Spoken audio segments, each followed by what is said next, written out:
Hello guys, Ancient Gameplays, I'm Fabio Pisco and welcome to my channel, and I'm really happy to bring you this video today, especially, or in this case, specifically, a CPU, I'm even stuttering, a CPU comparison, and I'm really happy to bring you this video, firstly, because I haven't done a CPU comparison in ages. I believe that the last CPU comparison that I did was like over 250 videos ago, yes, 250 videos ago. And today I'm not only bringing a new CPU comparison, but I'm also improving upon the previous ones, now bringing productivity benchmarks. And when I say productivity, things like Blender, Cinebench, 7-Zip, Photoshop, Premiere, and so on.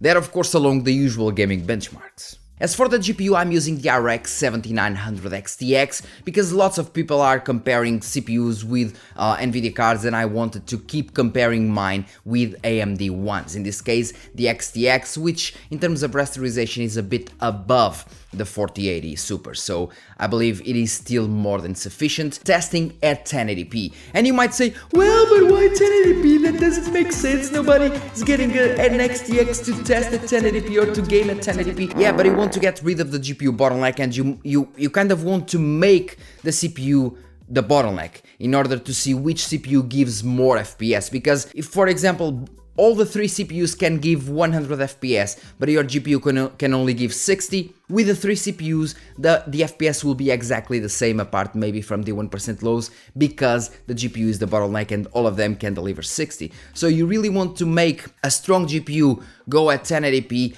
because the bottleneck will be less and will make the CPU the bottleneck, and you'll be then able to see the difference in terms of FPS numbers, which is why we're doing a CPU comparison, otherwise it wouldn't really make much sense. But yeah, let's leave the technicalities behind and let's talk about pricing. The Ryzen 7 5700X 3D is currently at $244 on Newegg, I believe. I actually saw the prices on PC Part Picker, and $244 is actually a very nice price. Then we have the 5800X 3D at $338, so much more expensive than the 5700X 3D, almost 100 bucks, which is quite a lot, taking in consideration that they are basically the same CPU. And then we have the 7800X 3D at $383, which is basically just 50 bucks, not even 50 bucks above the 5800X 3D. As for the European prices, things shift a bit, and we do have the 5700X 3D at 238 euros, once again a very good price. Then we have the 5800X 3D at 279 euros, so considerably cheaper than on US, which is a great thing for people living in Europe. And then we have the 7800X 3D at 349 euros, which to my surprise is once again less expensive than on America. And with all these prices in mind, which CPU should you get? Well, let's find out. But before, today's video sponsor is GVG More, bringing you lots of software deals like Windows 10, Windows 11, Office 2019 or 2021 with a new Windows 11 design. And for all of these, you can use my SKG discount code for 30% off, getting a Windows 11 serial key for $22 and a Windows 10 one for only $15. Then use the key on your Windows settings and you'll have an activated system. So, benchmarks.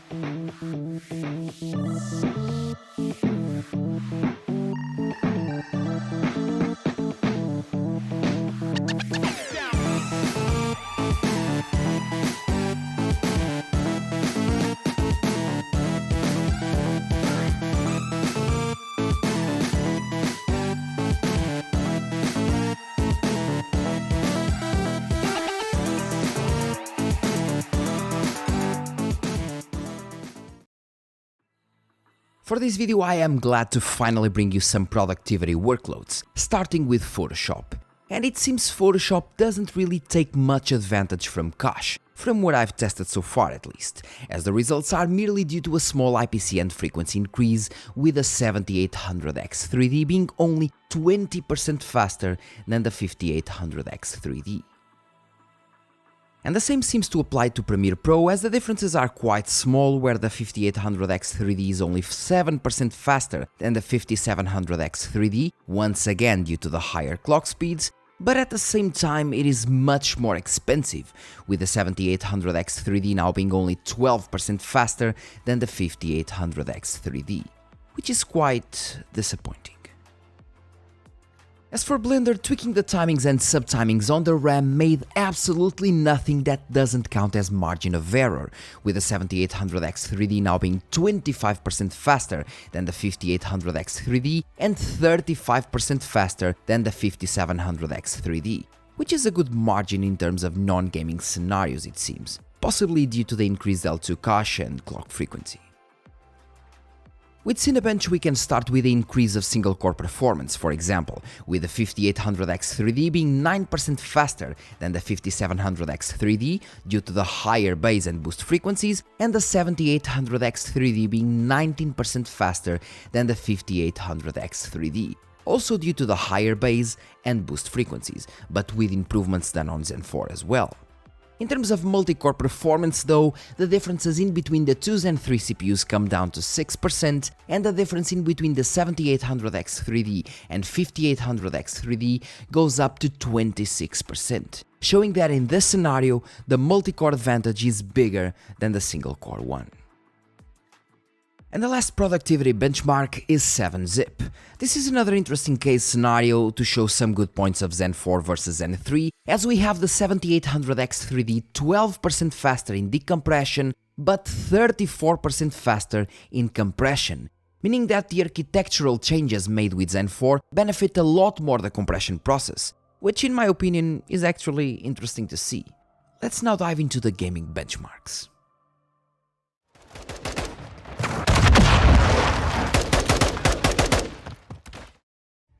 As for the gaming benchmarks, we start with Call of Duty Modern Warfare 2 using balanced settings.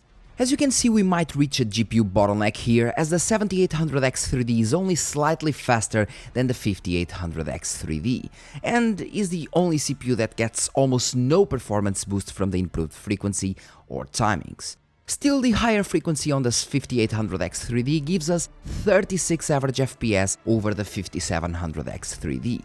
Which might seem much, but percentage-wise is only 11%, with the biggest difference being in the 1% lows, where the 5800X 3D is 17% faster, which is now actually a good number. Counter-Strike 2 uses the Source 2 engine, and this one, unlike the previous CSGO engine, takes advantage of that extra cache that we have, and that's why the 5000 series CPUs work so very well here, still delivering over 530 average FPS. Although the improvements done with Zen 4 seem to be quite relevant, as we get almost 100 FPS above the 5800X 3D when using the 7800X 3D, leading to an 18% performance increase. Might not seem much, but some people will definitely pay more for those extra 100 frames, as they want to die smoother. Hogwarts Legacy actually surprised me. I know that Hogsmeade is a really CPU demanding part generally, but the difference here is quite noticeable in real gameplay. First of all CPUs benefited from higher RAM frequencies or lower timings, especially the 5700X 3D that got a nice performance uplift on both averages and 1% lows.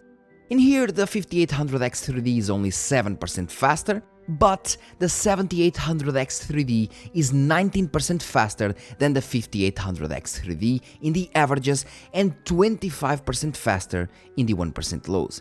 And believe me, it is noticeable if you have a high refresh rate monitor.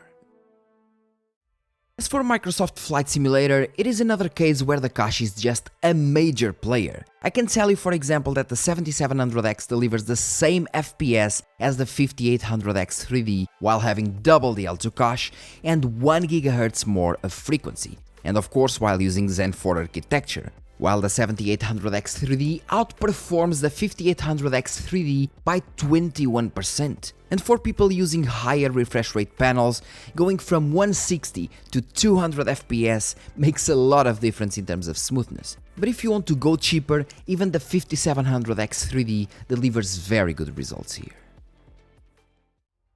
Banishers Ghosts of New Eden is a recent Unreal Engine 5 title and a very good game in case you like the genre. As for the towns, I mean, they're pretty CPU intensive as well, and this is why you see CPU differences here, with the 5700X 3D delivering 120 FPS, the 5800X 3D 130, and the 7800X 3D 145, making it 11% faster than the 5800X 3D. I believe the differences are very small here since the 3D cache has a major role, and the differences we see are mostly due to frequencies increase. To give you an example, the 5600X only delivered 94.6 FPS here, and even the 8700G, which is already Zen 4 but with half the L3 cache, as it is an APU, got 107.6 FPS, being around 13% slower than the 5700X 3D. Showing how CPU demanding this game is on the village areas, and that 3D cache plays a major role here. Hitman 3 is another CPU-driven title, well, at least if you really want those high FPS numbers, especially in areas with lots of NPCs and physics and so on. Even the little 5700X 3D does a very good job delivering over 183 FPS, which is more than enough for, let's say, 99% of people I know, meaning that you don't really need to spend a lot of money on a CPU to play this game. Of course, you can get better results with the 7800X 3D, that is 38% faster in this game, which is not a little, but if you already have an AM4 motherboard and want a cheap upgrade, yeah, the 5700X 3D is the easiest pick ever. Starfield is generally another CPU-intensive title in cities like New Atlantis, where even a 16-thread CPU will be easily led to 70 or 80% usage all the time, at least if your GPU is fast enough, of course. But once again, we see pretty small differences of around 13 FPS in between each tier of CPU, which is not much at all. With the 7800X 3D obviously delivering more FPS here, but usually not being worth the extra money over the 5700X 3D that still delivers 116 average FPS, which is not bad by any means. It is important to note though that the 1% lows with the 7800X 3D are considerably higher, being 33% over the 5800X 3D and 49% over the 5700X 3D. So you might want to take a look at that. And The Last of Us is exactly like Starfield and will push your CPU usage easily to the 80–90% mark even with a 16-threaded CPU. And once again, even the 5700X 3D delivers pretty decent results, but the 7800X 3D is much faster, not in terms of averages, but in terms of 1% lows, I mean, where it is 66% faster than the 5800X 3D, which is a massive smoothness increase. This means that both the 5000 series CPUs can go as low as 62 FPS, while the 7800X 3D doesn't go below 102, maybe due to DDR5 as well. Far Cry 6 is another game that loves 3D cache, with even the cheap 5700X 3D delivering over 120 FPS. But of course with the 7800X 3D delivering 170, being 15% faster than the 5800X 3D and 36% faster than the 5700X 3D. And I thought it could be due to DDR5, but it seems that this game really prefers cache much more than RAM, as even the Ryzen 7 8700G is slower than the 5700X 3D once again. Jesus, I'm just so done with the 3D, with the same being 22% faster than the Ryzen 5 5600X. Interesting results. League of Legends is one of the most played games worldwide with millions of players on a daily basis, so I felt like I needed to test it. And damn! In here, since the game uses an old game engine that doesn't really take advantage of the extra cache that we have with the X3D CPUs, the 7800X 3D is much faster than the other two CPUs, with them having the same results, as frequency alone doesn't really matter for this game engine. The 7800X 3D is precisely 42% faster than the 5800X 3D, showing how much of an upgrade Zen 4 was over Zen 3 in some case scenarios. Spider-Man Remastered, on the other hand, is one of those games that delivers some really odd results across the board. with the CPUs having a very small performance difference in between each other, even with all of them still being CPU bottlenecked in the scenario. But that's not the oddest part. As we enabled ray tracing, the differences get even shorter, with the 7800X 3D being barely faster than the other two CPUs apart from the higher 1% lows. And once again, we were still CPU bottlenecked. Really odd results here, indeed.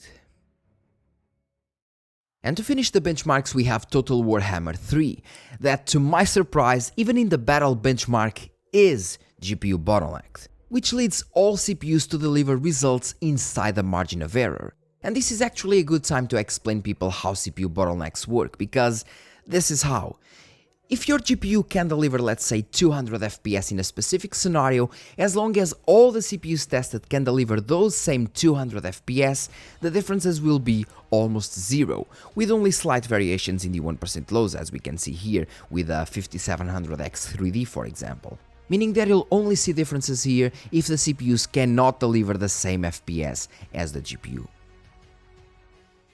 Now with the gaming averages, well, I thought differences would be bigger here, with the 7800X 3D being only on average 25% faster than the 5700X 3D using DDR4 3200, which is nothing considering the price difference. And the same applies to the 5800X 3D that is currently much more expensive than the 5700X 3D, but only delivers around 6% more performance. Overall, in some scenarios, the 7800X 3D is really worth it, like Flight Simulator, League of Legends and some other titles. But overall, not really. It comes to what specific games you want to play on a daily basis, I guess.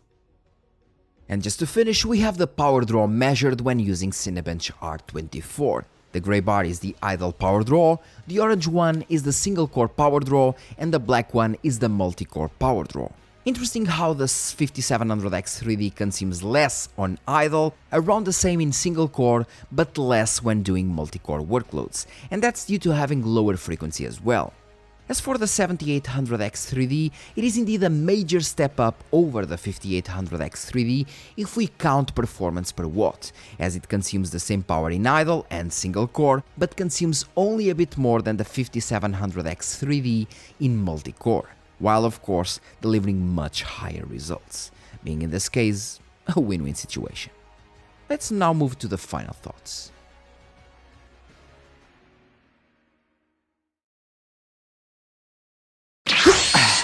So concluding guys, which CPU should you get? If we're talking about my opinion in the current market, on one hand I would get the 5700X 3D, because it is overall less expensive than the 5800X 3D, especially in America, but you have really close performance, maybe 15% difference in some case scenarios, in some very specific games, but overall we have around 10% less performance than the 5800X 3D, and that's because of lower clock, but at the same time it is way less expensive. So I would pick that one for AM4 motherboards. If you haven't already an AM4 motherboard and you want to upgrade, the 5700X 3D is a no-brainer. Just get it. Don't even think twice. At 240 euros or $240, it is just simply that. Don't think twice. 8 cores, 16 threads, 3D cache, great gaming performance, in some scenarios even better than, for example, the Zen 4 8700G, or in some scenarios really close to the 7700X on the AM4 motherboard and with DDR4, so it's a no-brainer for those people that already have the motherboard. Now, if you really want to upgrade, that's a different story. Or if you're building a new computer and you want to go straight to AM5, which makes sense because you don't want to get a new computer with a dead socket like AM4, unless you're going really on a tight budget, because overall you want to get on a socket that will allow you to upgrade your CPU in the future, which is the case of AM5 with the Ryzen 9000 series, and maybe the 10,000 series or 11,000 series, I don't really know. But what I mean with this is that if you're building a new computer, then the 7800X 3D is the way to go, because it is currently pretty cheap at, let's say, 350 euros or 380, sometimes maybe in Micro Center with some deals you might get it for, let's say, $300. It happened before, so it is a really good price performance chip. It doesn't consume much power. In terms of thermals, you do need a beefier cooler, but still, it is a great CPU, one of the best CPUs that you can get for gaming. If we're talking about overall performance, it is definitely the best because it consumes way less power than the 14900K. And I mean, for current standards in terms of CPUs, GPUs and so on, the 7800X 3D for new computer builders is a catch, is definitely the best deal you can get. For upgrade, 5700X 3D. But of course you saw the results, and I want you to go to the comment section and let me know what you think about the results as well. If you think that my opinion is your opinion, if you still think that it is either the 5700X 3D or 7800X 3D, or if you would go with the 5800X 3D somehow, I don't really know, but sincerely, leave your comment in the comment section because I really want to know your opinion on this topic. Thank you very much for watching. Don't forget to hit like, subscribe and share this video, and see you in the next one. Which won't be a CPU comparison, but we'll have more CPU comparisons in the future, in the close future, because I already have tested the 5600X, 8700G, and some more, I believe, the 12600K, and then my brother will start testing the 3600, 3800 XT and so on, so that when the new GPUs, the new CPUs arrive, the Ryzen 9000 and so on, I'll have comparisons ready for you already. And maybe I'll just get the 14th series Intel generation, I don't really know. I'll think about it because I do have to spend money, but I may get one. Yeah. Once again, thank you very much. Sorry for the long ass video, and see you in the next one, guys. Cheers.